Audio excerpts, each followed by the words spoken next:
Merhaba sevgili izleyenler, Gündem Özel programında Diyalog Medya Grubu Genel Yayın Yönetmeni Sayın Reşat Akar'la birlikte sizlerleyiz. Evet, belediyelerle başlayacağız. Belediyelerin birleştirilmesine ilişkin yasa mecliste görüşülüyor, ara verildi. Ortam gergin, dışarıda da bir kısım belediye çalışanı eylemde. İktidar ne diyor, muhalefet ne diyor, onun üzerinde duracağız. Belediyelerde yapılması planlanan değişiklik köylerde de gerilime yol açtı. Ne tür sıkıntılar var? Ulukışla Köyü'ndeki tartışmaları ekranlarınıza getireceğiz. Bu arada belediyeler tartışılırken devletin de maaş ödemekte zorlandığı görmezden geliniyor. Zira Maliye Bakanlığı sırf maaş ödeyebilmek için 600 milyon lira borçlanmaya gidiyor. Evet, bugün ağırlıklı konularımız bunlar. Hepsi ve daha fazlasıyla tabii ki sizlerleyiz. Evet Reşat Bey, merhaba. Merhabalar Funda Hanım. Herkese hayırlı günler dileyerek başlayalım. Evet, bugün gündem tabii ki devlet televizyonundan da izliyorsunuz. Yerel yönetimler yasasının mecliste görüşülmesi. Şu sıralarda Cumhuriyet Meclisi ara vermişti. Hala daha o ara bitmedi. Konuşuyorlar. CTP Genel Başkanı Tufan Erhürman'ın önerisi üzerine ara verilmişti. Tabii hükümet kanadı sabahleyin meclisin oturumunda olağanüstü bir meclis toplantısı gerçekleşiyor. Olağanüstü toplantıda hükümet kanadı yasanın içeriğini okudu. Muhalefet adına söz alan da CTP Genel Başkanı Tufan Erhürman meselenin hukuki boyutunu özellikle ele aldı. Anayasaya ve mevcut yasaya uygun olup olmadığını değerlendirdi. Tabii HDP milletvekili olarak anılan hala Ayşegül Baybars Hanım da bir hukukçu olarak o da konuştu ama Tufan Erhürman'ın ortaya koyduğu önemli görüşler var. Şimdi bugün bu yasa değişikliği meclisten geçer mi geçmez mi? Esas mesele o değil. Geçerse bu öyle anlaşılıyor ki Anayasa Mahkemesi'nden dönme olasılığı çok yüksektir. Ve bugün anlıyoruz bir defa daha, çok daha net bir şekilde anlıyoruz ki, en azından ben anladım ki, çünkü hem hükümet kanadının sunuşunu büyük ölçüde dinledim, getirisini götürüsünü, hem Tufan Erhürman'ın büyük bir kısmını dinledim. Şimdi hükümet kanadı diyor ki biz belediyelerin sayısını 28'den 18'e düşürüyoruz ama çalışanlara ve mevcut belediye başkanlarına zarar gelmeyecek diyor. Hiç kimse mağdur olmayacak diyor. Herkes aynı şekilde, aynı kadrosuyla göreve devam edecek diyor.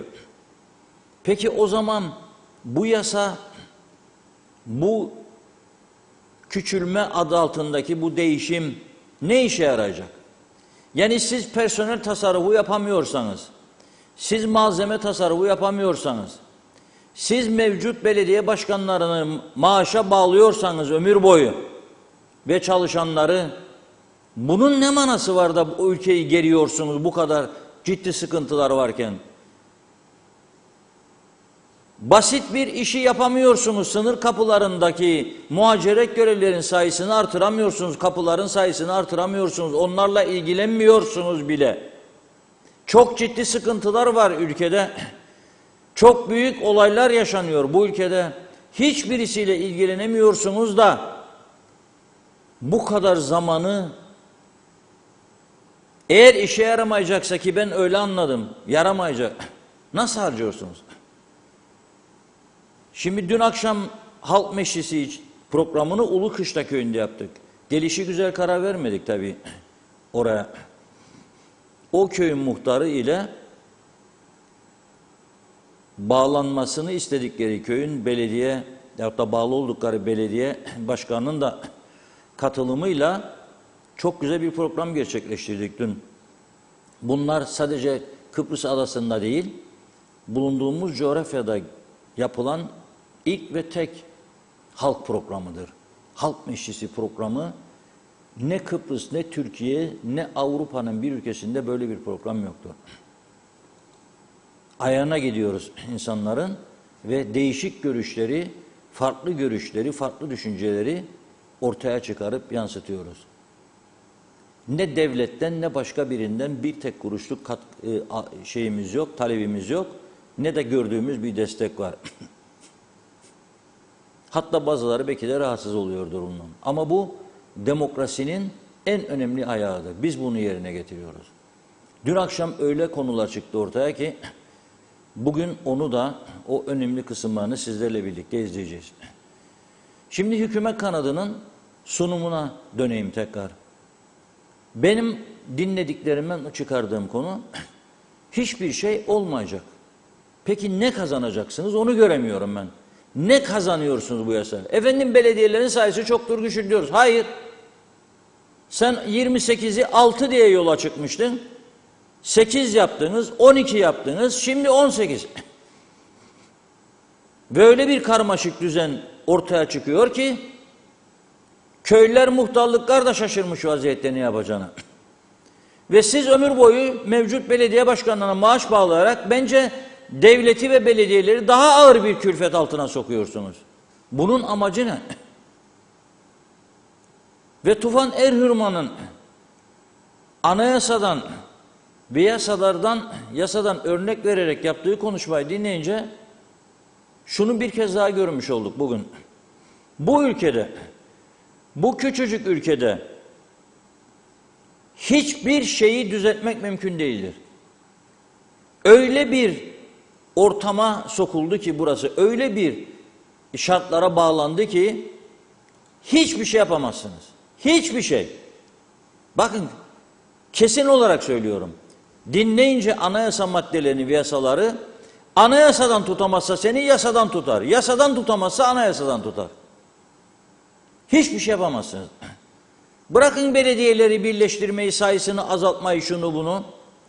Hiçbir şey yapamazsınız. Bir ağacı yerinden söküp başka bir yere peşinize düşerlerse koyamazsınız. Ha göz görüp de görmemezlikten geldikleri çok olay var, ayrı mesele. Ama görmek isterlerse ve peşinize düşerlerse ve sizi yargıya taşırlarsa hiçbir şey yapamazsınız.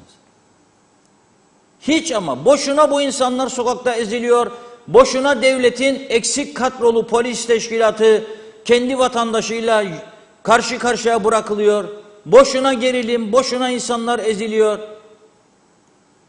Hiçbir manası yok bunun. Bakınız durdurmuşlar bugün, Karpaz'dan çıkmış belediyenin araçlarıyla eyleme gelsin. Şimdi hükümet edenler şunu düşünüyor. Diyor ki ne hakkın var senin eylem yapacaksan devletin malını kullanasın. O da haklı kendine göre. O da diyor ne oldu bu kadar zaman gözünüze batmadı. Siz bizim demokratik hakkımızı engelliyorsunuz. Herkes kendine göre haklı bir nokta buluyor. Aldığı kararda veya yürüdüğü yolda. Ve esas mesele ne oluyor? Esas mesele bu ülke gittikçe çöküyor. Bakın çok arabalar orada. Ben şimdi size hangi bölgeden hitap ediyorum? Ben size Lefkoşa'nın organize sanayi bölgesinden hitap ediyorum. Burası dünyada eşi benzeri görülmemiş bir çöplük. Bakın tekrar ediyorum. Ekonominin can damarı burada. Sanayi odasının binası da burada. Ekonominin can damarı burada. En önemli üretim merkezleri, efendime söyleyeyim mutfak malzemeleri, mobilyacılar, mermer sanayi, otomobilciler, galericiler, bir yığın sektör var burada, boyacılar. Fakat bir çöplük alanı burası. Bir çöplük alanı. Her taraf pislik içinde, veremhane.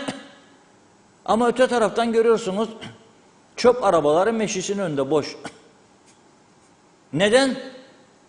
Bir taraf azaltacağım diyor, bir taraf diyor bu şekilde azaltamazsın diyor. Çünkü sende popülizm var diyor. O da yalan değil. Bakın o da yalan değil. Çünkü mesela sen 4 belediyeyi bir tarafta birleştirmeye çalışırken bir belediyeyi tutuyorsun.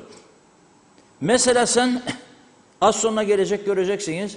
Paşaköy Güney Mesera'da, Ulukışla Kuzey Mesera'da. Muhtar diyor ki benim diyor Serdarlı Belediyesi'ne mesafem birleştik diyor 600 metre. Paşaköy'e diyor birleşmem 20 kilometre hizmet almam. Sen 20 kilometre mesafeye mi hizmet getirmek daha kolaydır? 600 metreye mi? 1 kilometre bile değil. Bunlarda bile fiyasko var. Bunlarda bile belli ki üzerinde ciddiyetle durulmamış. Benim partilim ne belediye başkanım ne alır ne götürür, o ne der ben ne derim, ben nasıl kıyak geçerim benimkine de nasıl ötekine vururum. Hiç olmaz böyle bir şey. Ve söyleyeyim de ters tepecek. Hükümet ortakları çok zarar görecek bunu düzeltmezlerse. İnanılmaz zarar görecekler.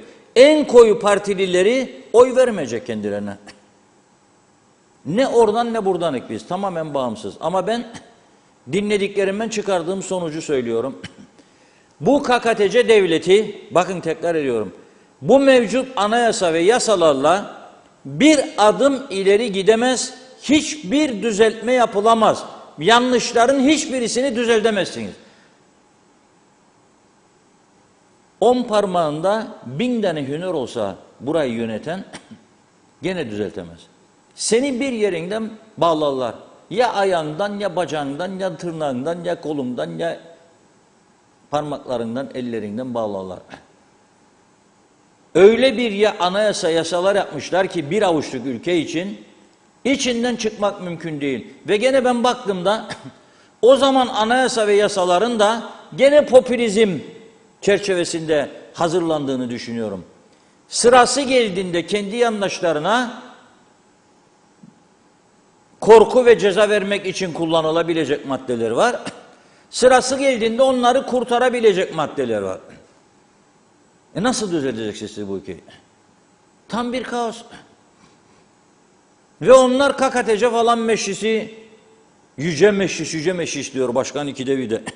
Buyurun diyor, yüce meclise hitap edin diyor. Ben size bir şey söyleyeyim mi?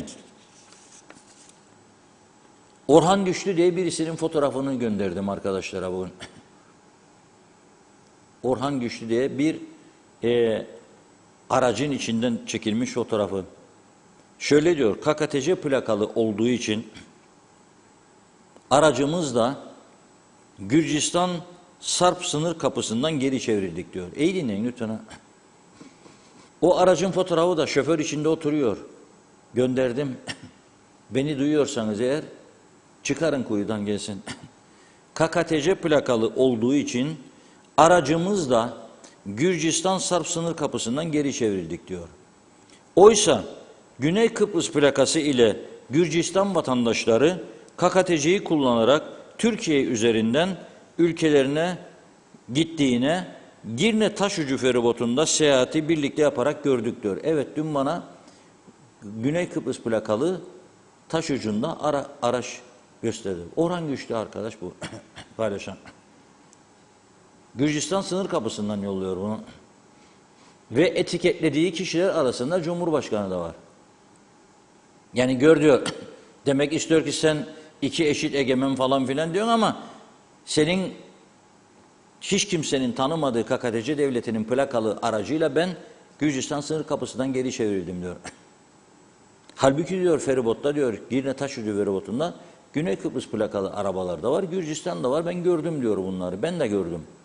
Bulursam program arasında bana gönderdikleri Güney Kıbrıs plakalı aracı taşucundan onu da ekranlara getireceğim. Mütekabiliyet olmadığı sürece diyor tepemize binerler diyor. Benden söylemesi yaşarak gördük diyor. Şimdi biz bu tarafta iki eşit egemen bağımsız birbirimize sen Rumcusun, sen kendi devletini inkar eden, sen öylesin, sen böylesin. Öteki de vallahi o olmazsa bu taraf mahvolur bilmem ne falan. İki farklı siyasi kutubun arasında eziliyoruz halk olarak. Ama işin gerçeği var. Öyle bir anayasa ve yasalar yapmışlar ki geçmişte, bunlar bizi hiçbir şekilde ileri taşıyamaz, olduğumuz yerden geri götürür ve şu anda yaşanmakta olan kaosu daha da büyütür. Halkı daha da birbirine düşürür, halkı daha da sıkıntılar içine sürükler ve bu devletin varlığını daha da tartışma konusu haline getirir. Bazıları der ki hiçbir dünyada kurulan devletten vazgeçildiği görülmemiştir. Kendimize gelelim lütfen. Bugün Türkiye garantörlük hakkını kullanarak burada ise Kıbrıs Cumhuriyeti anayasası ve yasaları çerçevesindedir. Onlara dayanarak burada bulunan Türkiye'nin bekliyoruz yani desin ki ben ilhak ettim Kıbrıs'ın kuzeyini. Yapmaz bunu. Yapamaz bunu. Yapsa Konya oyunlarını iptal ederdi. Gelmeyin ülkeme derdi. Madem ki Kıbrıs Türk tarafını davet etmediniz. Yıllardan beri bizi uyarıyorlar. Bir yanlış yaptınız. Dönünüz Kıbrıs Türk Federe Devleti'ne.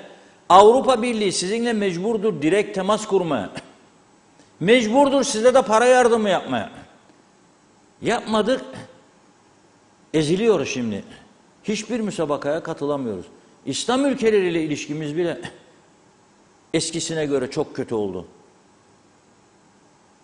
O zaman nedir? Derdimiz nedir? Kendi kendimizi bunun içinde parçalamak ve kendi kendimize zarar vermek midir yani? Nedir direndiğimiz? Ben şunu görüyorum. Bu ülkede halkın ezici bir çoğunluğuyla yeni bir anayasa hazırlanıp geçirilmediği takdirde, bu ülkede yönetim şekline bir çeki düzen verilmediği sürece bu ülkede hiçbir şey asla ve katla düzelmez. Ben illa başkanlık sistemine gidelim de işte başlasın bazıları bana desin ki diktatörlük mü istiyorsunuz Türkiye'ye ora bura falan bir yerin örnek göstererek. Yok. Ben illa başkanlık sistemini savunmuyorum. Ama yeni bir yönetim şekline daha erken karar üretebilen ve önü kesilmeyecek şekilde tabii ki yasal olacak, tabii ki insan haklarına saygılı olacak, tabii ki AB normlarına göre olacak. Çünkü ben de Avrupa istiyorum. Ben de Avrupalı yaşam istiyorum. Bakın insanlar Avrupa'ya gidecek diye bir yığın Bangladeşli, bir yığın Suriyeli, bir yığın Pakistanlı, bir yığın Nijeryalı cebindeki paraların tümünü veriyorlar insan kaçakçılarına. 4.500 dolar veriyorlarmış adam başı. Niye? Avrupa'ya gitsin diye. Çünkü onda daha çok umut var diye. Niye benim tarafta kalmak istemiyor? Bakıyor ki benim Avrupa'yla ilişkim yok. Bakıyor ki benim her tarafım yollarım çökmüş bilmem ne olmuş. Trafik düzenim bozulmuş gittikçe bozuluyor. Umut yok. İyi bir gelir kaynağı yok. Güvenilir bir gelecek yok. Onun için diyor ben o tarafa Avrupa'ya gideceğim. Ben de onu savunuyorum. Avrupa insan haklarına, adaletine uygun bir düzenleme yapmamız lazım. Ama bu şekilde bir cumhurbaşkanı, bir başbakan, 10 bakan, 50 milletvekili, her milletvekilinin bakan olmak için ortalığı parçaladığı tehditler, yıkmalar, dökmeler, boykotlar, eylemler ve insanların da bunun arkasından sürüklenmesi, benim adamımı getirmezsen çekilirim, yakarım, yıkarım, o biri böyle. Senin ülken battı be. Senin verdiği plakayı, taktığı plakayla sen Avrupa'ya da gidemiyorsun artık. Sınır kapılarına geçemiyorsun. Senin batmış bir düzenin var burada. Kendi insanını inandıramıyorsun. Yola çıkarken sen ne kadar kendinden eminsin, ne kadar güveniyorsun bir yere sağ selim gideceksin diye. İşte biz dün gece çıktık Lefkoşa'dan Ulukışla'ya gittik. Rezil bir durum. Her taraf batmış, çökmüş. Trafik levhaları kırılmış, dökülmüş, görünmüyor. Yollar öyle. Orta refüjlerde koruyucu bariyer yok. Işık yok, aydınlatma yok. Ana yola çıkacaksın, doğru dürüst dur ikazları yok. Bir anda kendini ana yolda buluyorsun. Hadi biri gelse yolun diğer tarafından bitti. Siz de hayati tehlikede o da. Görüyoruz biz bunları. Bu kadar kötü durumda. Pislikten, sineklerden hiç bahsetmeyeceğim. Dün akşam yaşadığımız sinek istilasından hiç bahsetmeyeceğim. Her taraf böyle. Bir de alıştırmışlar. O köyü yaptın bana niye yapmıyorsun? 1 kilometre mesafede köyler, birinde halı saha var, benden için yok. Birinde oyun sahası var çocuklara, benden için yok. Ortak kullanım diye bir şey yok. Halbuki dünya nereye gidiyor? Bütün dünya krize gidiyor. Biraz sonra sizlere Fransa Cumhurbaşkanı'nın bugünkü açıklamasından birkaç paragraf okuyacağım. Tabii bizim bu meclistekiler duymayacak onu. Duysalar da boş ver ya, o akşama nerede yiyecek içecek. Şimdi yani bırak da sen, şimdi birinci derdimiz geçmesidir bunun. Bunu geçecek, sonra başka bir heyecan. Olağanüstü kurultay tek adaylı. Memleket gitti ama her taraf dökülüyor ama kimin umurunda? Ve tekrar ediyorum, bu mevcut anayasayı biz yeni bir isim altında ne olursa olsun halkın ezici çoğunu ikna ederek onların destekleyeceği, benimseyeceği demokratik, şeffaf bir anayasayı yeniden yürürlüğe koymazsak ve ona bağlı kısa, öz, çözüm üreten yasaları sil baştan yenileyip devreye koymazsak burası asla düzelmez. Çözüm olduğunu düşünelim. Ve bizi ayrı kurucu devlet olarak bıraktıklarını düşünelim. Biz kurucu devlet içinde ne diyor bütün müzakerelerde? Rumlar bizi bela almak istemiyor başına. Ne diyor? Kitapçık bastı, kilise dağıttı. Anlam planı referandumu döneminde unutmayınız. 18 bin tane kitapçık bastı, dağıttı. Bizim taraftakiler hep bana ne ihalesi alacağım, ne dolduracağım diye düşünürken onlar ulusal davaya böyle bakıyorlar. Ve sırf hayırlılar yüksek çıksın diye o kitapçıkta kilise büyük paralar harcayarak Rumlara öcü korkusu verdi. Ne edebilir misiniz? Ey Helenler uyanın. Bu kadar yıldır mallarımızı çaldılar, talan ettiler. Kullandılar, sattılar. Bir de biz şimdi çözüm olacak diye bunlara para mı verecek? Bunlar hepsini 30 yaşında, 35 yaşında emekli çıkardı. 40 yaşında, 35 yaşında adama emekli maaşı verir. Benim Helenlerim vergi ödeyecek de bunları mı ödeyecek? Bir. İkinci öne sürdükleri. Bunlar borç batağında. Türkiye'ye bu kadar milyar dolar borcu var. Türkiye bunları dolara çevirdi. Türkiye bu paraları ister. Elektrik kurumuna birikmiş. 83'e kadar borçları var. Pile hala da oradaki Türklere bedava elektrik verir. Yazılı hesaba para gelmez. Bu paraları kim ödeyecek? Bunlar da mı biz ödeyeceğiz? Nasıl bir çözüm olacak bu diyor. Biz bir o kadar daha mı ekonomik kriz çekecek? Bunların diyor sosyal fonları batmıştır diyor. Sigorta emeklerini ödeyecek durumda değiller diyor. Biz mi ödeyecek diyor onlardan? Bunların diyor hastaneleri çökmüş. İlaçları yok. Alet edevatları yok. Biz mi ödeyecek? Ne yaptılar bu defa? Bizim Türk tarafını ikna ettiler. Dediler ki siz de kendi halkınıza dersiniz ki biz kendi kendimizi yönetecek işte. Sadece dışta işte beraber. Yani Rum bizi karışamaz da beni uyutacaksın sen. Belki bazılarını köylerde gittiğinde uyuttun ama beni uyutamazsın. Sosyal fonları diyor herkes kendi fonunu kullanacak. Sağlık hizmetleri de kendi alacak diyor. Yani bana demek ister ki şu anda maaş ödeyemeyen bu sosyal fonlar kaldı ki çalışma izinlileri de bir şekilde gönderilecek. Fonun hiç geliri olmayacak. Çok az. Benim emekli maaşımı kim verecek? O diyor ben vermeyeceğim. Sen nasıl ödeyeceksin beni? Gelirin yok. Sen bütün emeklileri sil baştan çadır hayatına sürükleyeceksin. Kimsesiz yardımı. İHŞ sırasına sokacaksın. Sen insanları 70'inden sonra, 80'inden sonra. Sağlık hizmetlerim soruyorum.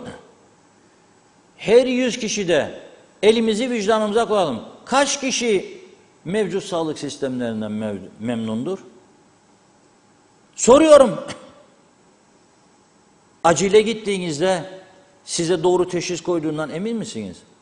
Size gerekli ilgiyi gösterdiklerini söyleyebilir misiniz? Sizin için ihtiyaçlı olan ilaçları bulabiliyor musunuz? Acil röntgen dediği zaman röntgenci bulabiliyor musunuz? Benim uzmanlık alanım değildir. Sizi bilmem kim görmesi lazım. Kardiyolog veyahut da bilmem başka nörolog. Bulabiliyor musunuz? Kaç saat sonra geliyor nöbetçi nörolog oraya? Size koydukları teşhisten Memnun musunuz? Doğru teşhis mi koyuyorlar?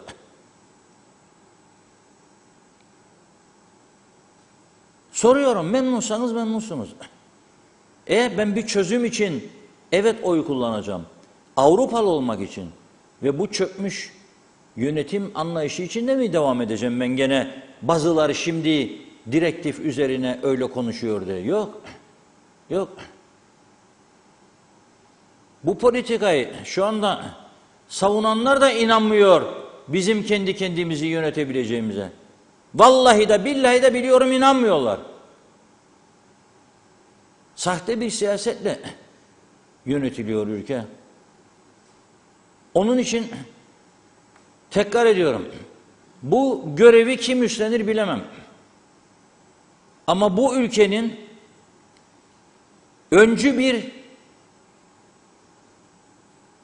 oluşuma ihtiyacı var. O çok param vardır da ben işte İngiltere'de giderim de kraliçenin yanında da gidersin, kalanlar çeker acıyı. Orada da mutlu olamazsın. Çünkü burada düzgün bir yaşam şartı olsa, burası ufacık tedbirlerle düzene girebilecek bir ülkedir. Düzelse, cennet gibi yeri bırakıp neye gideceksin? Karanlıkların içine İngiltere'lerde sürüneceksin. Eylül sonundan sonra dışarı çıkamazsın. Şemsiyeyi alsan yağmur yağarken rüzgardan şemsiye kırılır. Benim kaç defa uçtu elimden şemsiye. Eve geldin kapkaranlık. Onun için bir öncü oluşuma ihtiyaç var. O öncü oluşum yeni bir anayasa referandumu bu halkın onayına sunmalıdır. Bu şekilde ilerlemek, yürümek asla mümkün değildir. Senin takımın anavatan Türkiye'deki bir maça bile katılamayacak. Bu sporcuların senin verdiğin plakanı kullanan adam Avrupa'nın kapısından geri çevrilecek. Senin mektupların İngiltere'den buraya postalan mektup 6 ayda sana ulaşamayacak. 6 ayda. Ve sen burada da huzur içinde yaşayamayacaksın. Trafiğin her geçen gün daha kötü olacak. Çevren her geçen gün daha da kirlenecek. Pislikler toprakların üzerinde yüzecek. Tedbir alamayacaksın. Eğitimin dibe vuracak. Üniversite bitiren çocukların 2 kelime İngilizce konuşamayacak. Hiçbir becerisi olmayacak. Ve nasıl gelecekten umutlanacak? Ama onlar mecliste şimdi ben belediye başkanlarının ve çalışanların haklarını koruyorum. Maaşlarını ömür billah alacaklar forever. Ne inan edecekler be maaşlarını? Ne inan edeceksiniz? Daha dün akşam Halk Meclisi'nde programdayken gececi arkadaşımız Suna Hanım arıyor beni, mesaj atıyor. Diyor ki, Reşat Bey ne oldu? Tarihi bir olay. Ne o tarihi olay? Yılın diyor en büyük borçlanması ne kadar dedim. 600 milyon. Ne yılın be dedim. KKTC tarihinin en büyük borçlanmasına gidiyor. Neden? Neden söyleyeyim bakayım. Bugün ayın 24'ü, 27'sinde ödemesi lazım emeklileri. 30'unda ödemesi lazım normal maaşlar. Parası yok, batmıştır be dedim de onun için. Tarihin en büyük borçlanması 600 milyon. Çünkü %56 artırdı. Dedi ya biz dedi demokratik, şeffaf, eşel mobil falan filan enflasyon oranında. Devlet piyangosu da en çok zam görenlerdenmiş. Ben piyango almam, milli piyango yahut da. Mecbur muyum piyango alayım? Benim için nedir önemli olan? Yemeklik yağdır, pirinçtir, zeytindir, makarnadır. Arada bir de bullidir mesela. %56. Ha insanlar fakirleşti. Yap ama sen piyasayı ucuzlatacak tedbir almıyorsun. En azından Türkiye'den gelen mallara kaldır gümrükleri. Bak göresin. Ama kasa fişini şart koy. Her sattığın mala fiş vereceksin de. Biz gittiğimiz hiçbir yerden fiş fatura istemiyoruz ama sorayım dedim. Var mı ya dedim bir yere, yoktur dedi. Ne çün yok dedim. Denetleniyor mu sizi? Ne kim denetledi? Gelsin dedi vurum kafasına şişeyi. Ay dedim. Vay dedim. İş mi var zaten der herkes. Sen kasa fişini ve faturasını mecbur et. Sıfırlat bana Türkiye'den gelen, anadan gelen ürünler olsun. Benim fakir fukara dar gelirli inmesin. Maaşları artırmak değildir çare. Ödeyebilen var, ödemeyen var. Bak söyledim kendilerine, Eylül sonu görecekler sosyal fonları daha. İstedikleri bahsi girerim. Ne kadar bahis isterlerse girerim. 1 yıllık maaşımı da koyarım ha. Onlar da 1 aylık koysun. Eylül sonu göreceğim. Şu anda nasıl durdurmalar var işletmelerden? Beni arayıp konuşan insanları da dinliyorum. Göreceğiz. 600 milyon borçlanma ne demek ya? Bu yıl içinde nasıl borçlanma yaptıklarını da biraz sonra sizlere aktarırım. Çünkü Funda Hanım bugün saçları da taradı, düz şekline soktu. Sese koymayın beni diyor, okuyayım mesajları. Çünkü okunmadığı zaman çok kızanlar oluyor kendisine doğal olarak. Başlayalım.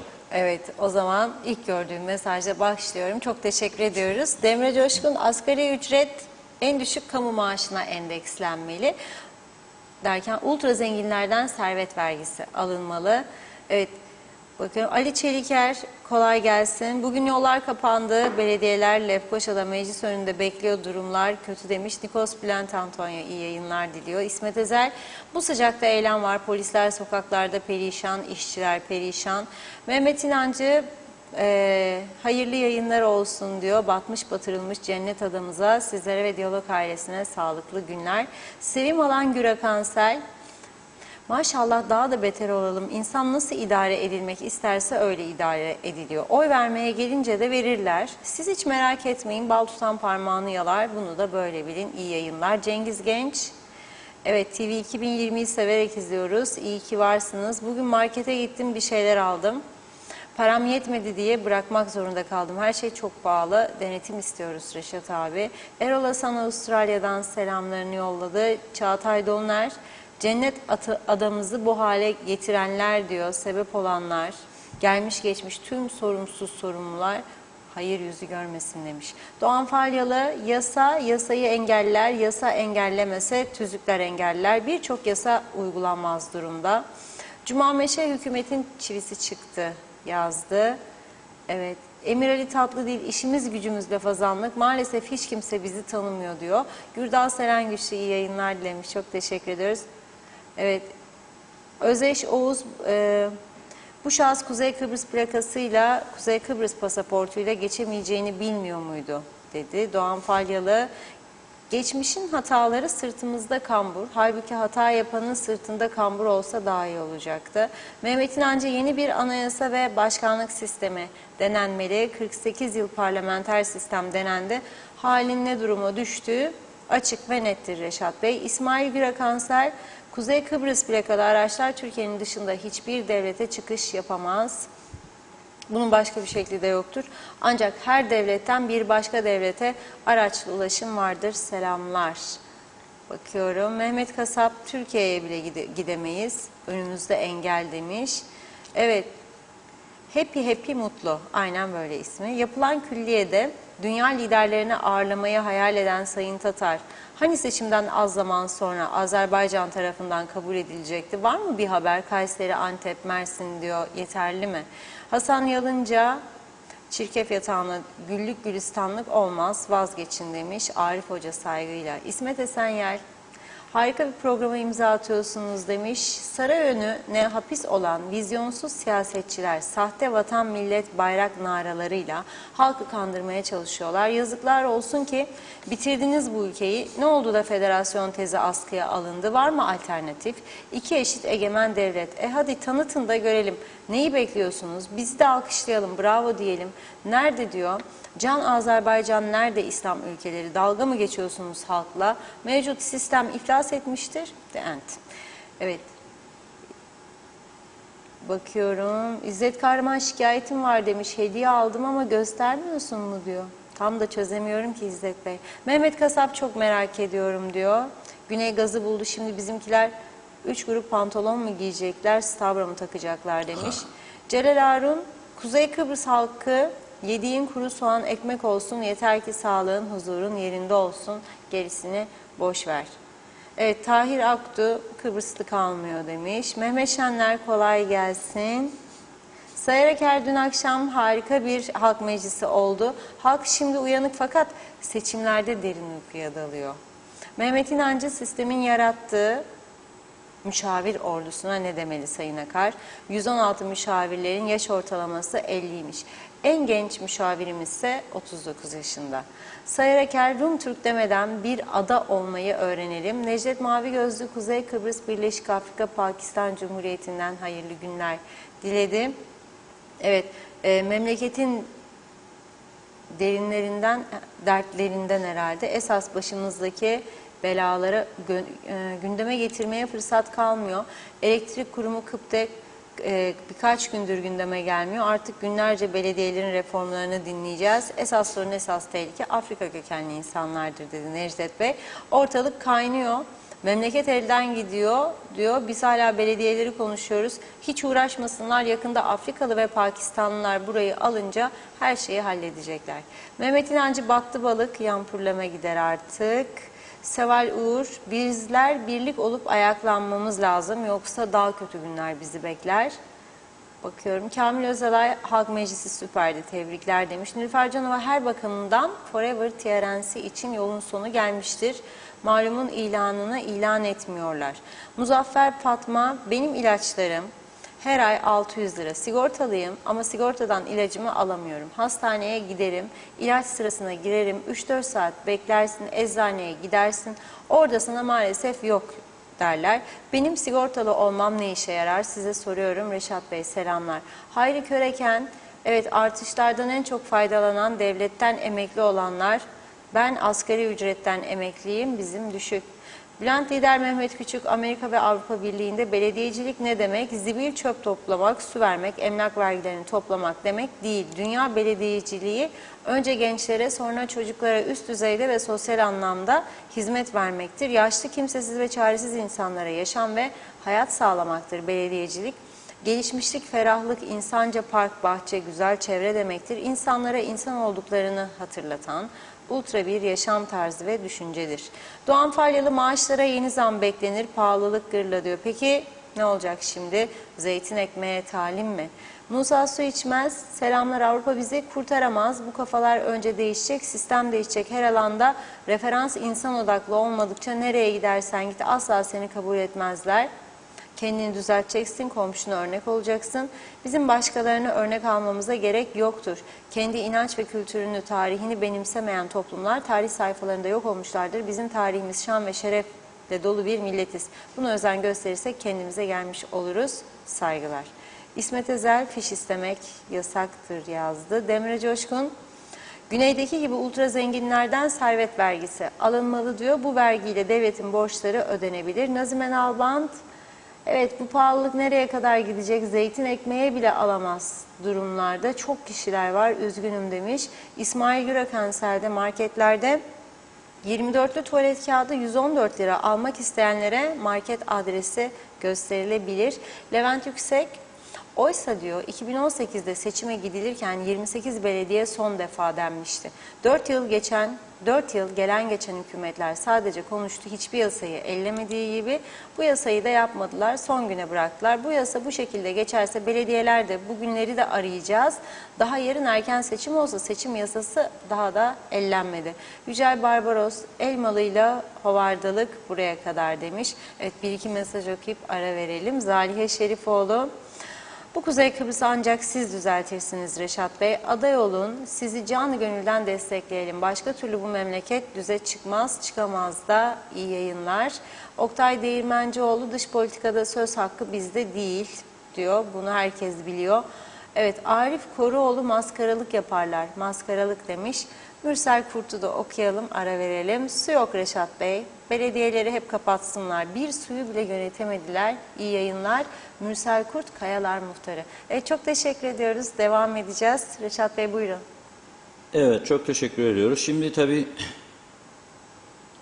çok sayıda da mesaj geliyor ve ilginç Fotoğraflar da geliyor. Memleketin hali. Okullar açılacak. Okullar açılacak yakında. Okulların durumuyla da ilgili fotoğraflar geliyor. Şimdi arkadaşlarımıza gönderdim ben bir kısmını. Toparlayacaklar. Toparlayınca vereceğiz. Şimdi birbirimizi suçlamak artık moda oldu tabii. Herkes birbirini suçlar. Herkes o ben yapacaktım da bırakmadılar. O der ki ben işte başladıydım da işte ömrüm yetmedi. Öteki böyle, öteki şöyle. Artık bu mazaretler karın doyurmaz. Bizim karar vermemiz lazım. Kendi ülkemizde adam gibi yaşamak istiyor muyuz? Daha düzgün bir yaşam? Yoksa her geçen gün daha da çökmüşlüğü mü seyredip kahrolacağız? Veyahut da artık ne olursa olsun diyerek bir yerlere gideceğiz.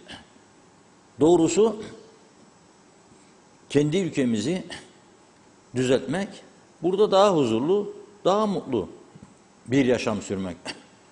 Bu ülkenin nüfusu aslında elde edilebilecek gelirlerle çok daha mutlu bir şekilde yaşayabilir. Ama gene dün akşamki Ulu Kışla'da bir vatandaşımızın söylediğini aktarmak isterim. Nedir olması gereken? Yukarıdan başlaması gerekir her şeyin. Bunlar ne yapıyor? Sözde reform yaparak daha iyi hizmet verecekleri belediyelere diye ömür boyu maaş bağlama garantisi veriyor mevcut belediye başkanlarına. Ben de diyorum ki siz bunlara en iyisi birer tane Mercedes de alın, hem o yahut da başka bir araba, BMW falan, lüks şey de olabilir, Porsche de olabilir. Tabi bazı belediye başkanları çok kiloludur. Porsche'a girebilir mi bilmem kapısından içeri. Onlar da cip alırlar, sorun değil. Şimdi olabilir ki ileride hayati tehlike çıkabilir. Memleket malum bozuldu ya, Texas gibi oldu. Siz onlara birer ikişer de koruma veriniz yanlarına. Korumalara da bir araba olsun. Tamamdır. Emekli cumhurbaşkanları, emekli başbakanlar hepsine koruma, araba, şoför. Emekli belediye başkanları onlara da öyle. Nasıl benim boğazıma sarılabileceksin sen, vergi isteyesin? Sen yukarıda savurganlığın dik arasını yapıyorsun. Nasıl olacak bu iş? 50 milletvekili. Evet, diyorum ki bir yeni düzende başarabilirsek bunu, bakanların teknokrat olması şartını getirirsek, diyelim ki başkanlık sistemi kabul etmeyik. Korkuttular bizi, öcü korkusu, ki ben şiddetle karşıyım o görüşe. Niye korkayım ki ben? Söylüyorum. Birleşmek istediğimiz, 2003'te %65'te evet dediğimiz, ortaklığa evet dediğimiz karşı tarafın başkanlık sistemidir. Cumhurbaşkanı tayin ediyor bakanları dıştan. Ve sırf işsiz birini koyayım da iş sahibi olsun değildir. Çok yüksek makamlardaki adamları ricayla getiriyor oralara. Onlar da memleketlerine hizmet etmek için. Yok ki açlıklarda doldursun cebi. Yok ki yasa dışılıklara göz yumsun. Bizde öyle değil ama. İşte al o sistemi, getir. Defalarca söyledim, örnek verdim. O günlerde görüntülerini yayınladım. Anastasiadis'in hala tartışılır. Hala tartışılır. Altın pasaportlar dedikleri Kıbrıs Cumhuriyeti pasaportu vatandaşlık verdiklerinde hala yolsuzluklar konuşulur. Ve Rum Sayıştay Başkanlığı'nın raporu yayınlandı dün. 4,5 milyar euro zarara sokuldu devlet diyor. Çünkü o vatandaşlıkları para karşılığı veriyor. Yatırım yapma karşılığı veriyor. Biz yatırımcıları kovuyoruz, öyle bir ideoloji yarattı ki o ayrı mesele. Onlar vatandaşlık veriyor, vatandaşlık vererek yatırımcı çekmeye çalışıyor. Ve bunda bile o kadar denetim altında oldukları halde oluyor. Ama sonucu ne oldu? Bu yasa dışılığa yönelenler, başta meclis başkanları ve bir AKEL milletvekili yargılanıyor şu anda. Bizde kim yargı? Da onların dışında başkaları da var. Bir yığın insan başsavcılık tarafından sorgulandı ve sorgulanmaya devam ediliyor. Ve cumhurbaşkanları 3 saat süreyle özel komiteye hesap vermek zorunda kaldı. Gerekirse bir daha çağrılacak, bir daha çağrılacak. Başpapaz da çağrıldı. O da 3 saat süreyle hesap verdi. Onun için yani işimize geldiği gibi bir yönetim anlayışı bizi hiçbir yere götürmeyecek, bunu kabullenelim. Sonra da diyecek, biz hani Kıbrıslılar, hani Girne Limanı'nda Kıbrıs'ı kalmadı, nerede ama? Çarşıda konuşulanlar hep Kıbrıs'ı değil. Biraz da kendimize bakalım, suç arayalım ya. Girne çarşısındaki dükkanları ben satmadım baba parasına. 74'ten sonra güneyden gelip alanlar sattı. İyi para buldu, sattı. Güneydekileri de öyle yapıyor. Duyuyorum işte bu ambargodan önce, Avrupa Birliği ambargosundan önce elinde çok para olan Ruslar gidiyor. BAF'ta küçük yağ değirmenlerini bile satın alıyorlardı. Sırf bir işletme şirket de yatırım yapmış görünsün de pasaport alsın diye.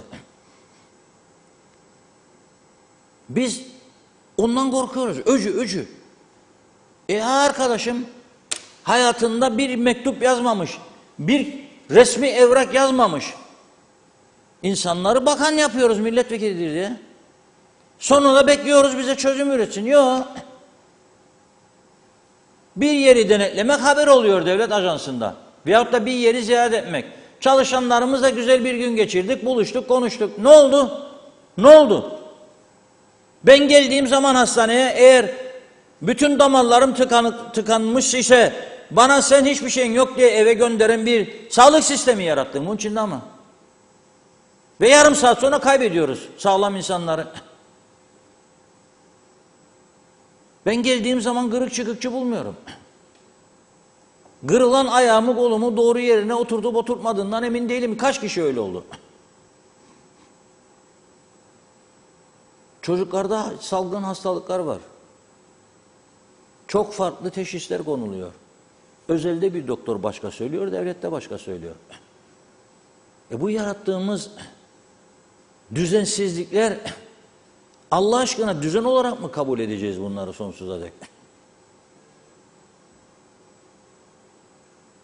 Şimdi mesela dün bahsettim, Girne Limanı'nı koydum. Antik limanı. Dökülmüş, veran, yıkılmış, iğrenç, yüz karası, insanlık suçu. Turizm Bakanlığı yetki vermiş. Kaç aylık süre koydum? Bakanlar Kurulu. Nerede şartnamen? Hangi şartlarda vereceksin? Ne tür yatırımcı arıyorsun? Ve o yatırımcıya ne güvence veriyorsun? Ondan isteyeceğin gibi bazı şartlar, ona ne veriyorsun?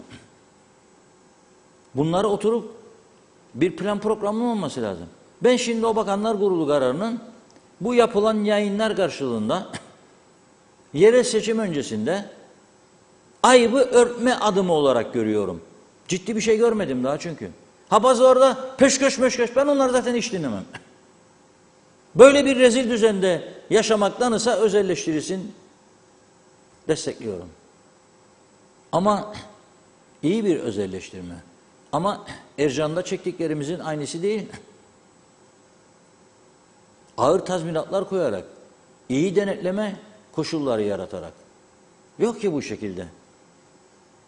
4 tane kocası varmış Girne Antik Limanı'nın birkaç ay öncesine kadar. Belediye de damat, ulaştırma da damat, turizm de damat, çevre de damat, hatta elektrik kurumu da damat. Yazık değil mi kadına ya, 5 tane koca verdiniz yeni, 5'inde de iş yok. O dünya şaheseri bile tesir etmiyor bunlar artık. Etseydi zaten düzeldirlerdi. Kadın kaldı orada 5 kocalı Hürmüz. Bakın bu halde. Ama ciddi bir siyasi otorite olması lazım ki bunlarla uğraşsın. Bak meclis işte bütün gündür o söylüyor, o söylüyor. O öyle diyor, bu böyle diyor. Vatandaş kaldı iki arada bir derede. Ama kesin kararımdır. Dinledikten sonra onları zaman harcadım bugün 2 saat. Diyorum ki bu ülke bu mevcut anayasa ve yasalarla hiçbir şekilde düzelemez. Hiçbir kimse ağzıyla kuş tutsa önlem alamaz.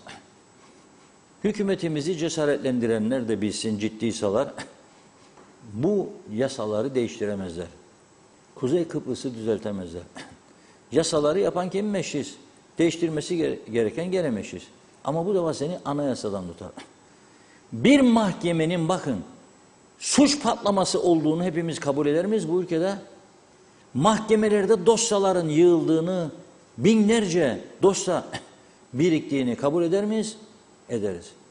Neden mahkemede patlamalar yaşanırken davalarda yargıç sayısını artıramayız? Nasıl bir akıldı? 83'te bu anayasayı yapanlar koydu o maddeyi. Anayasa değişikliği lazım. Hayır bari nüfus artışına göre, işte suçların artışına göre şu oranda artırılabilir diye bir madde koyaydınız. Bari be insanlar. Ve kilitlediğiniz mahkemeleri de şimdi ve adalet bekliyoruz biz mahkemelerden. Meşhur söz vardır. Geç gelen adalet, adalet değilmiş diye. Geç gelen adalet, adalet değildir. Ha ben bekleyeceğim 7 sene, 8 sene da hakkımı alayım. Nereye yarayacak o zaman mağduriyetim, 8 seneki mağduriyetim nerede? Onun için bir tek çözüm yolu var. Aklımızı başımıza toplayıp yeni bir anayasa, yasa ve anayasaya göre kısa öz anlaşılır ve işlenebilir bir yasaları çıkarıp bu ülkeyi düzeltecek. Çözüm olsa da ihtiyacımız var, olmasa da. Ha, efendim nereden alacak biz bunları? Ayıp değildir. Güney Kıbrıs AB uyum yasalarını geçirdi de üye yapıldı. Alırsınız oradan, copy paste yaparsınız, yürürsünüz. AB uyum yasalarına göre. Copy paste yapıp yürürsünüz. Öyle durup da komitelerde, anlayan da anlamayan da uzman yok. Anlayabilmek için Avrupa'da gidip bunun ihtisasını yapmak lazım. Hukuk üzerine. Nasıl bir yasa çıkarmamız lazım her konuda. Var mı öyle insanlarımız burada? Yoktu. Kendi seçilmiş insanlarımız içinden en iyilerini değerlendirmek suretiyle bir şeyler yapabiliyorsak yapıyoruz. O da o kadar. Ama çok eksiklerimiz var. Şimdi bu 600 milyonluk kabus %56 zam yaptı. Şimdi de ödeyemiyor. Ayda 550-580 milyon civarında maaş ödemesi vardı. Şimdi milyara yaklaştı. Ve ödeyemiyor. Peki meclis bugün bunu tartışabilir mi? Belediyeler durur orada. Bir oyuncak aldı. Şimdi meclis oynuyor. Zaten tatildeydi. Olağanüstü diye geldiler. Bunu sorgulayabilir mi birisi? 600 milyon nereden borçlanıyorsun? Niçin? Gelen ay ne kadar borçlanacaksın? Elimde bir liste var. Bu yılın ilk borçlanması 25 Şubat 2022'de 110 gün maddeyle 74 milyon borçlanma talebinde bulunmuş. Kamu ve özel bankaları 70 milyon vermiş kendisine Şubat'ta. 3 Mart'ta 71 gün maddeyle 30 milyon istemiş. Çünkü o günlerde Türkiye'den bir miktar para geldi. Askerin yiyeceklerini, ihale parasını da maliye ödediği bir süre o ihale paraları gelince tekrar kasasına koydu. Dolayısıyla azaldığı ihtiyacı. 30 milyonda o zaman %26.6 faizle.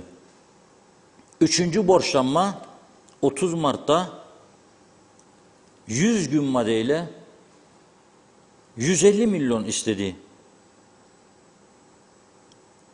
Ancak 35 milyon toplayabildi. Güven yok. Devlete, KKTC devletine güven yok. Dördüncü borçlanma 6 Nisan 22 150 milyonluk ihaleye çıktı gene. 74 milyon 150 bin lira teklif aldı. Beşinci borçlanma 27 Nisan 2022 100 gün madeyle 31 milyon 26 milyon alabildi. 23 Haziran 101 gün vadeyle 205 milyon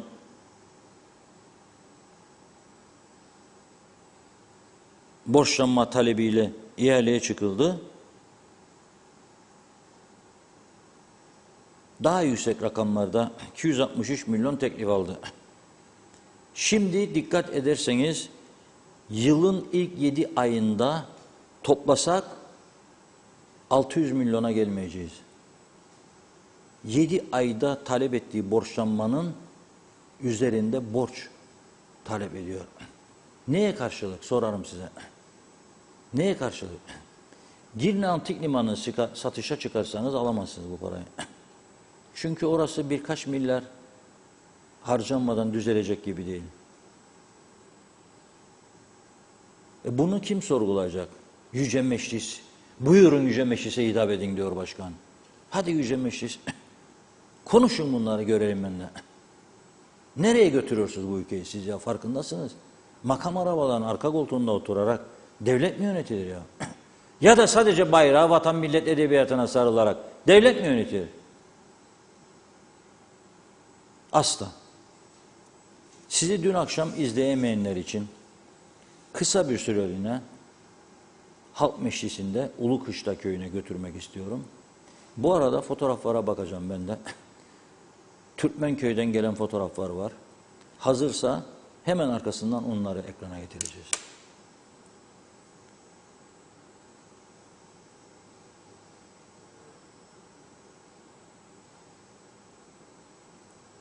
Ulukışla Halk Meclisi. Kaymakamlık olarak Geçitkale'ye gidiyoruz ve işlerimizi orada yapıyoruz. Polislik işlerimizi Geçitkale'ye gidiyoruz, orada yaptırıyoruz. Veteriner dairesine işler için buradaki hayvancı arkadaşlar falan bütün işlerini, veteriner daire işlerini Geçitkale'de yaptırıyor. Sağlık ocağına Serdarlı'ya gidiyoruz. Eczaneye Serdarlı'ya gidiyoruz. Banka işlemleri Serdarlı Kooperatifine gidiyoruz. Markete Serdarlı'ya gidiyoruz. Petrole Serdarlı'ya gidiyoruz. Körneç, Serdarlı, Pınarlı'nın tarımsal arazileri Ulukışla toprağında. Bu bölgenin insanı bu kadar bağ kurmuşken neden ısrarla Akdoğan Belediyesi'ne bağlamak istiyorlar bizi?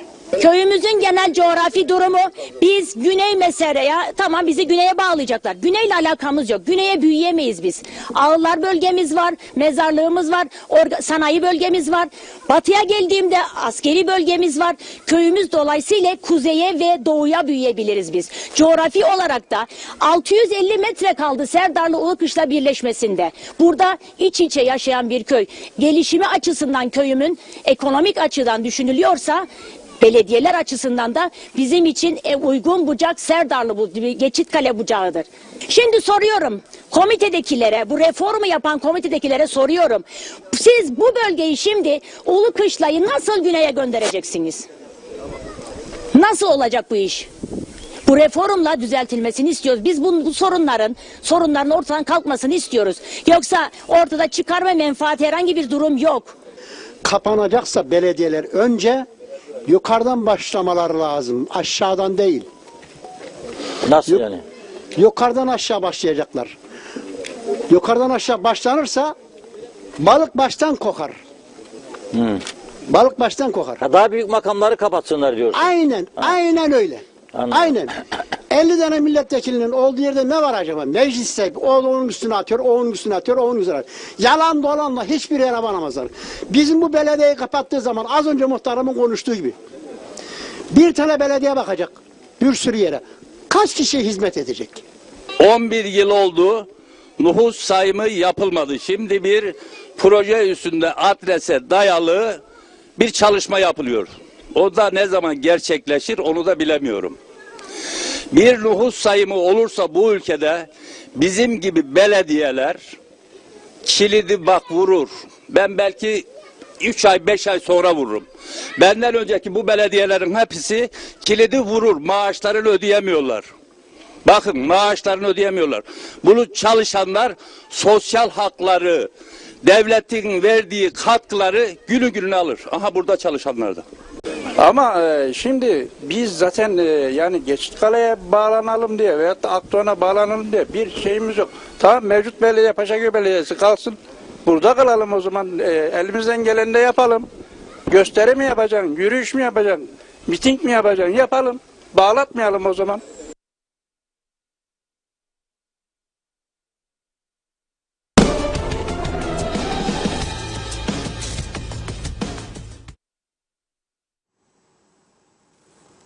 Evet, gördüğünüz gibi diyor. Şimdi tabii bu arada meclis önünde gerilimler yaşandı. Orada kameramanlar kralı Apo arkadaşımız izliyor. Gönderdi görüntüleri. Arkadaşlarımız şimdi hazırlıyorlar. Evet. Meclisin önünden taze taze geldi bunlar. Bu hale düşürüldü insanlar, düşünün. Neymiş?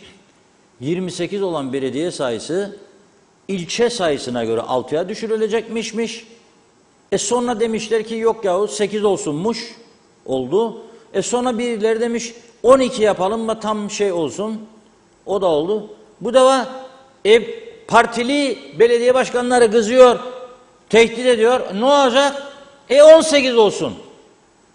Tabii bu defa da ne olur? Diğerleri haklı olarak tepki gösterir. Haklı olarak. Daha kötü olacak diyorum ben de zaten. Daha kötü olacak. Çünkü siz ön hazırlığını yapmadınız.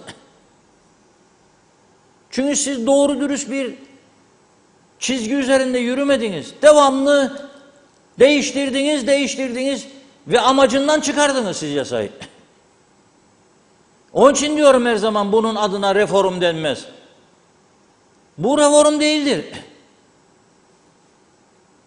Belediyeleri dedikleri gibi daha da kaosa sürükleyeceğini düşünüyorum. Mesela ilginç bir örnek verdi Tuvan Erhürman bugün. Duralım mı bunun üstünde, ister misiniz? Güney mesela köyleri birleştirildi farz et. O öyle demedi de ben örneği geliştiriyorum. Onun verdiği örnek çerçevesinde. Şimdi yeni bir oluşuma gidiliyor. Paşaköy, Akdoğan, Vadili birleşiyor. Şimdi diyelim ki Paşaköy'ün belediye başkanı kazandı. Aday oldu. O bucağın başkanı oldu. Yanında 8 yıllık belediye müdürü var. Kapananın da Vadili'nin 9 yıllık. Yeni oluşumda belediyenin müdürü kim olacak? 8 yıllık mı 9 yıllık mı? Al sana bir kaos daha. Haklarına dokunulmayacak ama hangisi müdür olacak?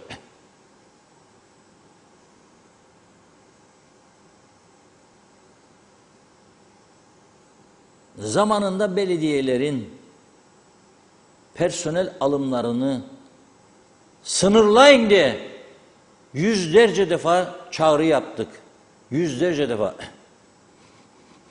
Yazılar yazdık. Kendi kendine bazıları kadrolar çıkardı. Ya benim nüfusum bu kadar arttı, bu da azdır dedi.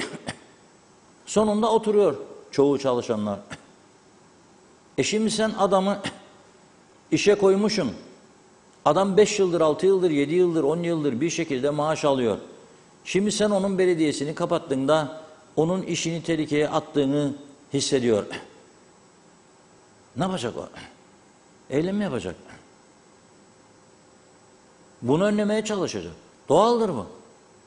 Güney Kıbrıs 2 yıl önceden ilan etti. Kaç belediye azalacak ve ne şekilde olacak diye. Bari oradan örnek alaydınız ya. Yok. Siz belediyelere saray yapılmasına karşı çıkmadınız, izin verdiniz. Siz seçim öncesinde belediye başkanları bilgisizce ev çiçeklerini, en pahalı çiçekleri güneş altında çemberlerin üzerine dikmelerine, sırf bazı yerlere para aktaracaklar diye izin verdiniz, göz yumdunuz. Görev ve yetkilerine sınırlama getirmediniz. Ne hakkım var benim belediye başkanı olduysam çembere şunu ekeceksiniz diyeyim ya. Ev çiçeklerini dışarıda dayanmaz. Verin 200 bin lira, verin 400 bin lira. Sonra çöp kamyonuymuş, bozukmuş. Da çöpleri toplayamazmış. İyi bir kamyonu yok. Hep ikinci el alıyorlar onda. Dikkat edin. İngiltere'den bozuk, eskimiş, heke çıkarılmış belediye araçlarını satın alıyorlar. Çöp kamyonlarını. Alıyor getiriyor buraya, 3 ay sonra yolda kalıyor araç. Memleket ne hale geldi ya? Biraz sonra unutmasın arkadaşlar, programın sonunda bir şiki baba gelecek. Neler oldu ya? Türkiye'nin bazı vilayetlerinde var da görürdük böyle Kemal Sunal filminde falan. Allah'a şükür olsun bizde bu yoktur derdim ben. Şimdi bizdeymiş. Bizim Apo çekti. Emin misin ya dedim ben de bu. Bizim Girne yolu mu? Abi baksana diyor işte Girne eniş tabelaları görünce anladım bizim yoldur diye. Biraz sonra getireceğim ekrana. Siz de güleceksiniz tabii. Başka ne yapabilir ki? Yani çare çözüm deliliğe vurmadadır artık birçok işi. Çünkü herkes için söylemiyorum tabii. Gücenme yok bunda. Hepimizin kafalarda sorunlar oluşmaya başladı. Beyazına siyahı karıştırıyoruz ya o durumdayız. Aha beyazdır dersin adama, kağıdı tutarım böyle. Bu ne renkte derim ben bu kağıt? Siyahla karışıktır der. Beyazdır be, beyaz. Benim gömlekle renktir, siyahtır der. Yok ya. Tamam yaka mikrofonu siyahtır da gömlek beyazdır. O duruma geldik. Maalesef üzücü bir durum. Hazırsa okullar açılıyor tabii bu arada. Hepimiz düşünüyoruz değil mi? Çocuklar hangi okula gidecek? Özel okullara mangır kalmadı. Borçlanma zor. Mazbatalar patladı. Nasıl yollayacağım okula? Nasıl yollayacağım? Hadi gelin Türkmenköy'e götüreyim sizi ben. Türkmenköy İlkokulu'na götüreyim. Açılıyor okullar. Gün sağır. Kaç günde düzelecekler bu okulu? Bakın bakalım. O köydeki çocukların eğitim hakkı böyle mi sağlanır? Lütfen bakınız. Nasıl eğitim görecek bu okullarda bu çocuklar? Sen 26 milyon lira ödedim be vallahi diyorsun ek mesaileri. 26 milyon lira bütün okulları tamir ederdin sen be kardeşlerim. Bu ek mesaileri kaldırsaydınız, çok attınız tuttunuz seçimlerde bize. Eğitimde de dediniz, sağlıkta da tam güne geçecek dediniz. Geçmediniz, şimdi ek mesai öde, ek mesai sağlık, ek mesai eğitim, ek mesai ne bileyim işte eğitime vermiyor da gümrük, ek mesai sivil havacılık. Ver babam ver. Vardiya sistemi neye geçmiyor? Kimdi seni engelleyen? Popülizm. 3 kuruşluk seçim. Vay olmaz olsun seçimler de. Aklımızı başımızdan aldı ya. Deli olacağım. 3 kuruşluk seçim, 3 kuruşluk oy. Aman milletvekili olayım da. Aman bir dönem bakanlık yapayım diye ayaklar altına alındı. Ayaklar altına alındı. Şimdi ben bakıyorum bakanların girdiği yere, vallahi de billahi de insanlar sırt dönmeye başladı. Ayağa kalkan hoş geldiniz diyen insan sayısı 2-3 kişi partiliyse orada bir şeyler bekliyorsa acil. Onun dışında yoktur. Bu ne demektir? Bu aslında devletin ayaklar altına alınması demektir. devletin saygınlığının yok olması demektir. Kusura bakmayın. Buna hakkınız olmaması lazım. Ve biz bunu konuşuyoruz şimdi. Olacak şey değil yani. Ve bir taraftan da bu gerilim. Karpaz'dan da çıkmışlar bugün yola geçsin. Onlar da diyor ki sen Karpaz'la Erenköy'ü birleştirdin. Ama bu taraftan bazı yakın yerlerde birleştirme yapmadın. Benim suçum nedir diyor. Ben belediyemi kapatmam diyor. Bindiler otobüsüne belediyenin gelsinler. Polise demişler ki tutun bunları da vatan haini dediler. Yani öyle değil de işte devletin malıyla. Siz de düğünlere, derneklere, cenazelere, sünnetlere devletin arabasına gitmiyor musunuz ya? Ha? Korumalar da önden arkadan gitmiyor mu ya? Kime masal gazel okursunuz? Sen iyi örnek olmadıktan sonra ona nasıl hesap sorabilin? Onlar da emmiş otobüsten. Bereket ki yolun yarısını geçtilerdi. Yürüyerek Lefkoşa'ya gelmeye çalışırlar. Dip Karpaz Belediye Başkanı çekti bu fotoğrafları. Yürüyün bakalım, yollar yürümekle aşınmaz. Bu duruma geldi KKTC.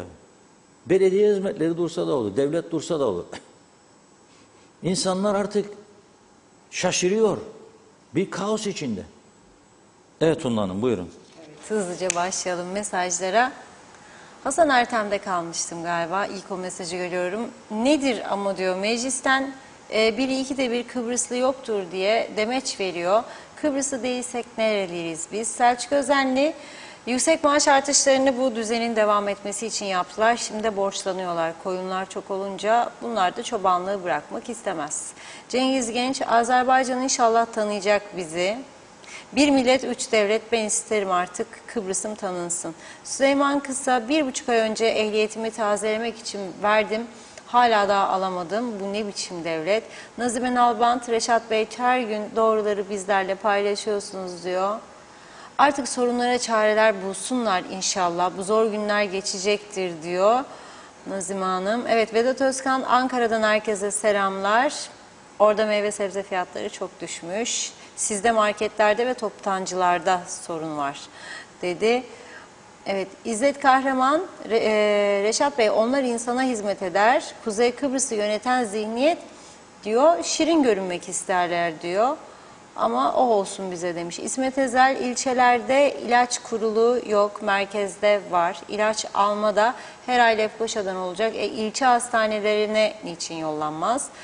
Varnavas, Panter, Mausa'da annemin ayağı şiş diye özel bir hastaneye götürdük. Nöbetçi doktor gözle kontrol etti. Kullandığın ilaca devam et dedi. Sonra bir bakınma 560 lira ödedik. Bu kadar açgözlülük olur mu demiş. Evet, İsmet Ezel, Gazi Mausa, İskele belediyeleri yıkık kaldı. Asiye Yurteri, Ali Usta, Güney Kıbrıs'ta taşınmaz alan yabancılar belli sürelerde kullanım için malın tesisini alıyor, tapu verilmiyor. Süre sonunda toprak devlete kalıyor. Evet, Gaye Kök iyi yayınlar dilemiş. Hüsniye Emel Özer, gördüğümüz manzaralarla kahroluyoruz. Görmediklerimiz daha da kötü. Girne Antik Limanı ve kalenin durumu bu olmamalı. Cengiz Gusela Güzelay, Reşat abim, herkese iyi akşamlar diliyorum. Son günlerde yaptığım gözetlemelerde Larnaka'da sağlık için, iş için, yerleşmek için ev arayanların sayısında bayağı artış var. 2000'li yıllardaki göç tekrar başladı haliyle diyor. Kuzey Kıbrıs makamları 21 yıldır burada yaşayan bizlere de gerekli özeni göstermiyorlar. Artık vatansız kalan Türkçe konuşan Kıbrıslının işimiz zordur. Şevket Tacer, Reşat Bey siz söyleyin kim düzeltecek bu memleketi? Erkan Kocabaş, bitik ülkeye ne geldiyse particilikten geldi. O yüzden o saltanat yaşıyor. Kalanının da evladını işten çıkarmasın diye susuyor. Böyle geldi böyle gider. Adalet yok. Genellikle zengine çıkıyor yaşam. Hüsniye Emel Özer, denetim cezalandırmanın unutulduğu yerde hiçbir yere varılamaz. Yapanın yanına kaldığı sistem içinde bir adım ileriye gidilemez. İsmet Ezel, borç yiğidin kamçısıdır demiş. İsmail Gürekanser, Mausa Belediyesi bize bugün job ve En nihayetinde kim haber verdiyse aldılar, kutlarım demiş zibilleri. Bakıyorum Necdet Mavi Gözlü, hiç uğraşmasınlar. Yakında Cumhurbaşkanı Afrikalı, Başbakan Pakistanlı, Maliye Bakanı Azerbaycanlı, Milli Eğitim Bakanı Türkmenistanlı, İçişleri Suriyeli, Çalışma Pakistanlı. Çünkü işçisi çok. Sağlık Bakanı Bangladeşli diyor. Tarım Bakanı Vietnamlı, Dışişleri Bakanı Tahsin Ertuğruloğlu onu yiyemezler demiş. Enerji Bakanı İranlı. Alın size KKTC, benden bugünlük bu kadar diyor. Kubilay Selçuk, Türkiye nasıl olsa para verecek her istediğimizde, bunlar da lüks yaşıyor. Düzen değişmez, biz engelliyiz. Kuzey Kıbrıs anavatanda para çok diyorlar. Böyle gidecek, bizde üretim yok ancak Türkiye'yi para verecek dedi. Bakıyorum Kuzey Kıbrıs'ın Türkiye kuzeyi koruyor diyor. Ölene kadar Türkiye para verecek. Nüfus artacak burada. Biz varsak KKTC olarak Türkiye'nin güney kıyıları da emniyettedir. Tüm ilişki budur. Türkiye dünya çapında bir devlettir diyor. Gerisini vallahi çok zorlandım. İsmet Ezel, batık kredileri toplasınlar. Evet, onu okuduk. Vedat Özkan, Kuzey Kıbrıs vekilleri ekranlara çıkıp anayasanın yetersiz olduğunu söylüyor. Fakat değiştirelim demiyorlar. 3 ay meclis tatili fazla diyorlar. Fakat 1 aya indirelim demiyorlar. Batık belediye başkanları belediye sayısını azaltıp güçlenelim demiyor. Sistem çürümüş, zihniyet kötü. Kuzey Kıbrıs'ta radikal kararlar alınması şart.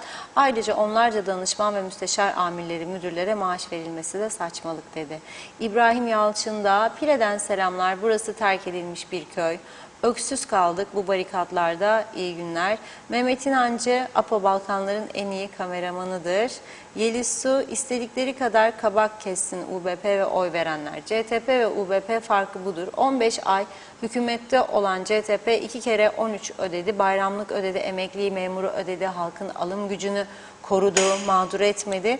Tek bir kere bile Türkiye Cumhuriyeti'nden tek kuruş talep etmedi. Peki UBP ne yaptı? Anayasayı çiğnemekle başladı. Belediyeleri bitirdi. Kurultay, yolsuzluklar, kurumlar bitti battı. 1 trilyondan fazla 7 ayda borçlanmaya gitti. Artı Türkiye'den gelen büyük paraları ne yaptılar? Gerçek vatan haini bunlardır diyor. Cengiz Gusela Güzelay, Kuzey Kıbrıs'ın maliyesi habire borçlanıp maaş ödüyor. Hazineye yazılan borç benim de hesabıma yazılıyor. Kıbrıslı Türk olarak ben 58 yaşındayım. Hazineden 58 lira görmedim. Sağlık deseniz hiç. 20 yıl sigortalı çalışmışlığım var. Özel sektörde esir gibi. Şu anda ihtiyat sandığı param kayıp. 21 yıldır Larnaka'da yaşıyorum. Benim haklarımı kim koruyacak? Hazinedeki borçsa bizim hesabımıza yazılıyor. Benim başka kimliğim ve vatanım yoktur. Kıbrıs'tan başka, vay halimize dedi.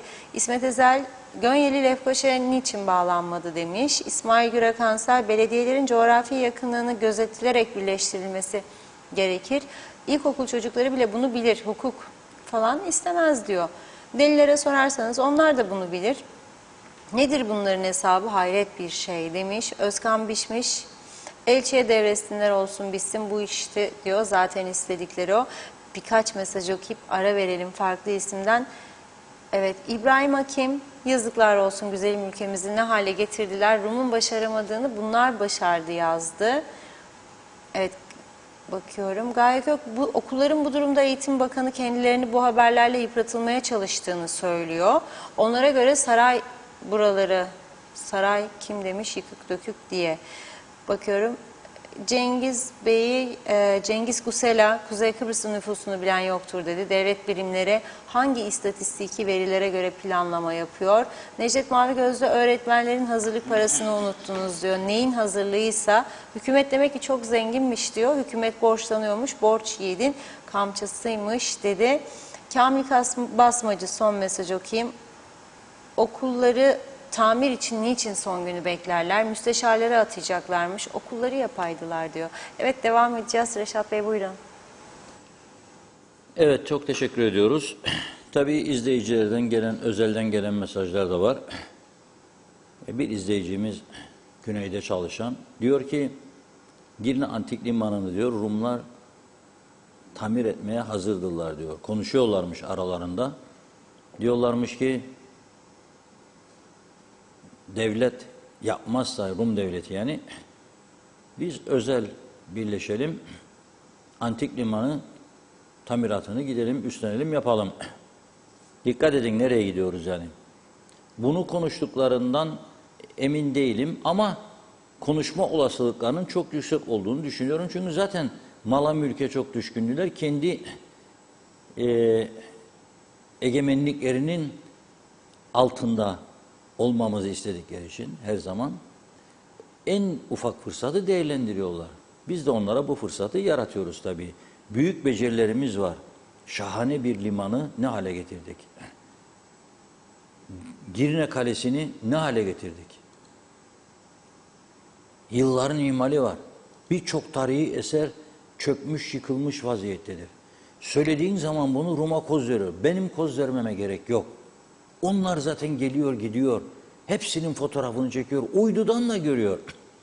Bizim hareketlerimizi takip ediyor. Siz oturduğunuz yerden, meyhaneden memleket yönetirseniz ben ona bir şey diyemem. Buyurun devam edin.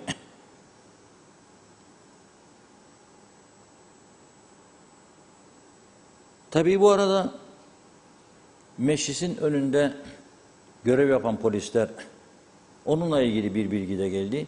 7'den çağrıldılar oraya diyor, sabah 7'den. Kaçta biteceği de belli değil. Onların da aileleri var, izlerler bunları.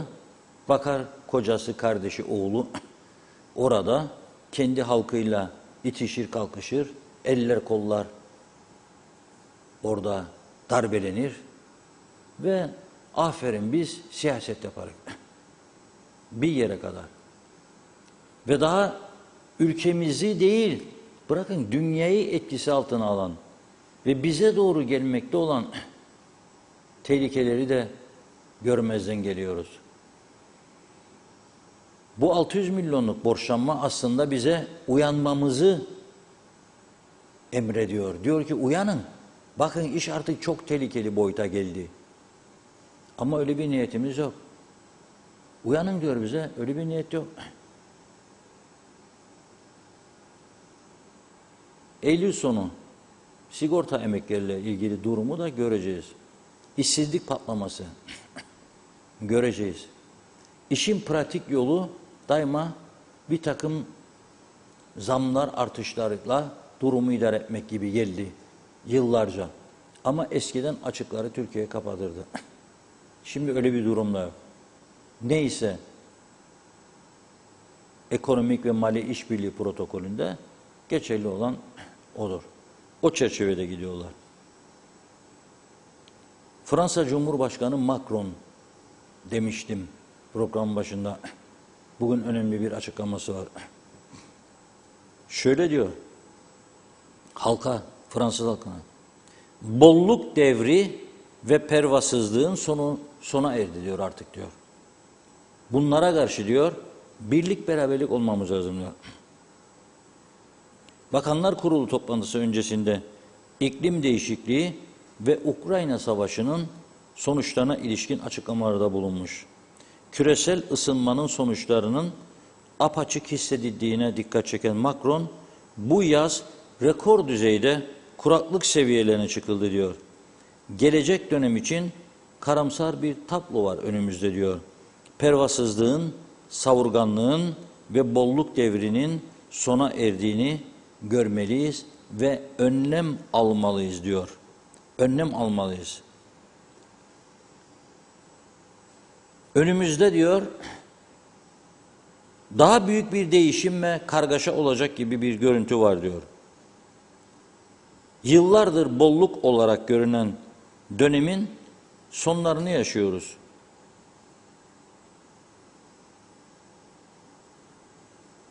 Ucuz, hiç bitmeyecekmiş gibi olan ürünlerin, teknolojik bolluğun, toprağın, ham maddenin ve suyun diyor.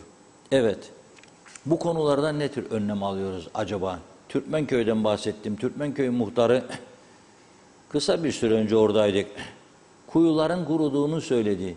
Elindeki hayvanları satmak zorunda kaldığını, sadece kendine süt hellim ihtiyacını ailesinin karşılasın diye birkaç tane hayvan bıraktığını söyledi.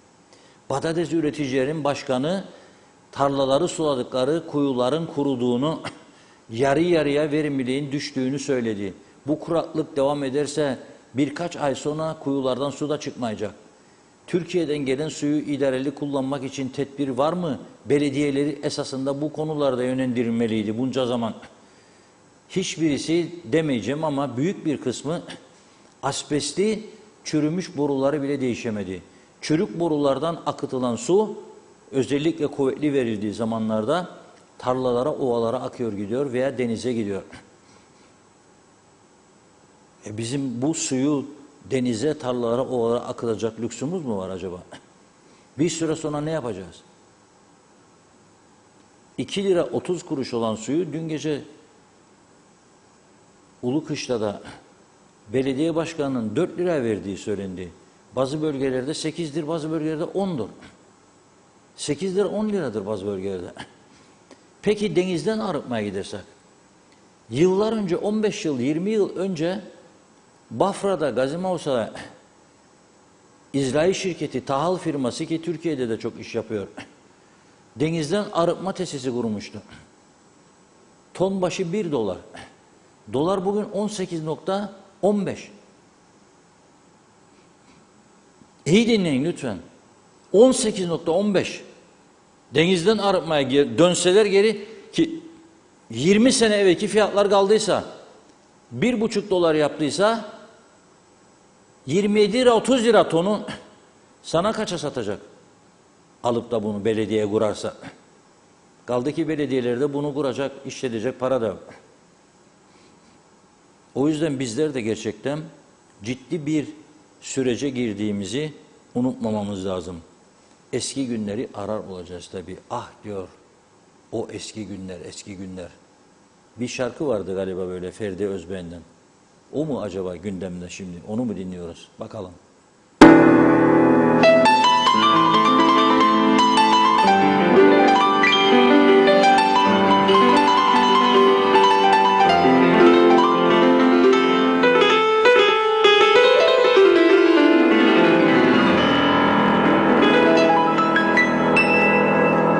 Ne varsa her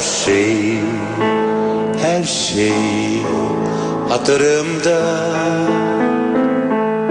sanki daha dünmüş gibi. Senden gelen, senin olan, ne varsa her şey hatırımda. Ah o günler, o günler, şimdi yabancı gibiler. Bir günlük mutluluğa bir ömür alıp gittiler. Ne günlerdi ah o günler. La la la la.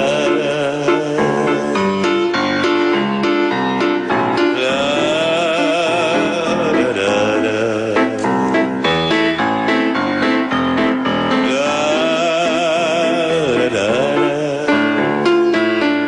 la la la.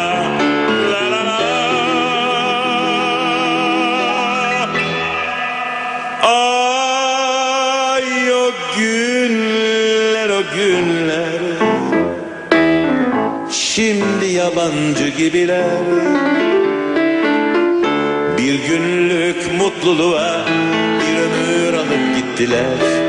Ne günlerdi ah o günler. Bir daha dönülse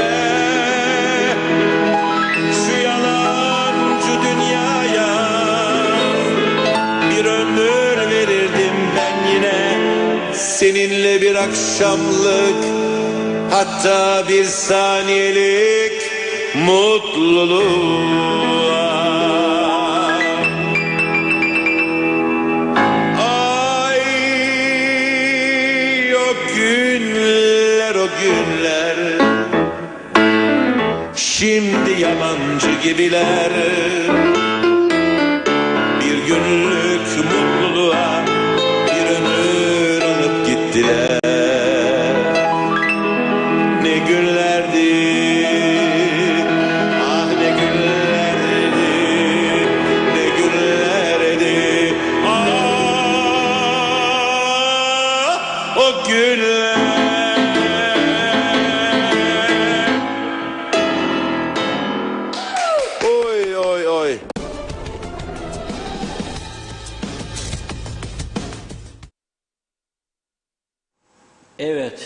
Dedim ya, polisimizle halkın karşı karşıya getirilmesi hiç doğru değil. Çünkü Kıbrıs küçük bir yer ya. O eylemciler arasında orada görevli polisin dayı oğlu, amca kızı, ne bileyim dünür münür falan tanıdık insanlar da olabilir. Siz uzlaşı yerine bir avuçluk memlekette 30 senedir konuştuğumuz konuyu son bir ay 2 aya sıkıştırmaya çalışıyorsunuz. Anayasalarınız, yasalarınız, baba yasalarınız hepsi karmaşık. Birinden tutarsın öteki kopar, ötekinden tutar öteki kopar. Ve sen bu insanları çatıştırıyorsun şimdi. Yapmayın ya bunu. Bir fotoğraf daha gönderdi Apo bize şimdi. 34 saattir diyor bizim kameraman. Ben onun yalancısıyım. Yolu kapatın demişler. Gittiler de 34 saatmiş oradaymışlar. Yazık günah ya. 24 da olsa yazık günah. Bu insanların ihtiyaçları var. Bu insanların aileleri var. Bunu yapmayalım lütfen. Ne güzeldi o günler. Şarkı güzeldi değil mi Ferdi Özbeğen? Şimdi bir de Şiki Şiki Baba var. Onu getirelim ekranlara.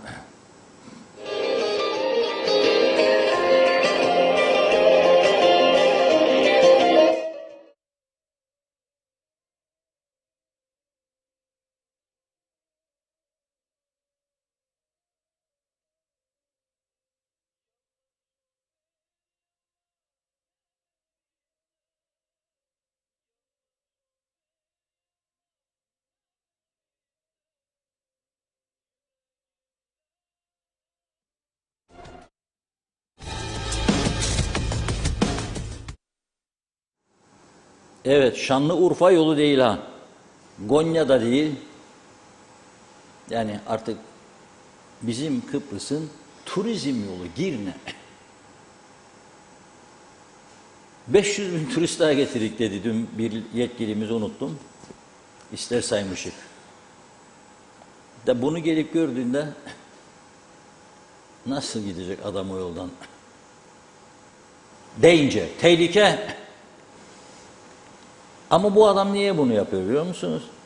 Çünkü kimsenin onu durdurmayacağını biliyor. Durdursalar da basit bir cezayla kurtulacağını biliyor. Yükle Allah'ım, Allah yardım eder diyor. İnşallah maşallah giderim diyor. Gidiyor. Alışık olmadığımız görüntüler. İşte Kıbrıs'ın bir tarafı tam anlamıyla Avrupa, bir tarafı da adını siz koyun, ne derseniz deyin. Bugün programı böyle tamamlıyorum. İnşallah maşallah bir gün gelecek, her şey düzelecek. Ama ne zaman? Allah bilir. Evet. Ağzınıza sağlık. Çok teşekkür ediyoruz. Ve evet sevgili izleyenler, programımızı bugünlük burada noktalıyoruz. Yeniden görüşünceye dek hoşça kalın.